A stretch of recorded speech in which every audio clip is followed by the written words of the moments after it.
আমরা প্রায় দেখি বাজারের মিষ্টির দোকানগুলো আমার হিন্দু ভাইদের। লালমনির হাটে মিষ্টির দোকান, দইয়ের দোকান কারা চালায়? হিন্দুরা চালায় না?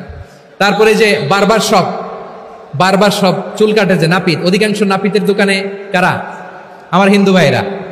তা আপনি চুল কাটতে পারবেন কিনা বলেন? পারবেন।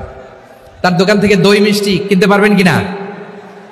হ্যাঁ, আমার মুসলিম ভাইয়ের দোকান থাকলে ওইটার আমি বেশি প্রায়োরিটি দিব, ঠিক কিনা? কিন্তু যদি তাদের সার্ভিস নিতে চান, প্রোডাক্ট নিতে চান, পারবেন। তার দলিল সহিহ বুখারী, আম্মা জান আয়েশা রাদিয়াল্লাহু তাআলা আনহা বলেন, ইশতারা রাসূলুল্লাহ সাল্লাল্লাহু আলাইহি ওয়াসাল্লাম মিন ইয়াহুদিয়িন তুআমান ওয়া রাহানাহু দিরআহু মিন হাদিদ। রাসূল সাল্লাল্লাহু আলাইহি ওয়াসাল্লাম এক ইহুদির কাছ থেকে, কার কাছ থেকে? সবাই বলে নাই কার কাছ থেকে? আমার নবী, পেয়ারা নবী এক ইহুদির কাছ থেকে জব কিনেছিল, জব, বার্লি, যেটা দিয়ে রুটি বানায়।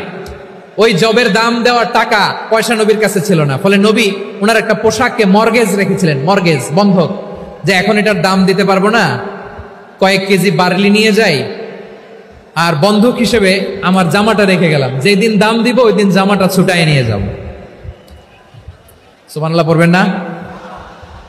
বাকিতে নিছিলেন, বাকিতে। দিরআহু মিন হাদিদ, লোহার তৈরি বর্ম, মানে যুদ্ধের পোশাক, লোহা দিয়ে বানানো।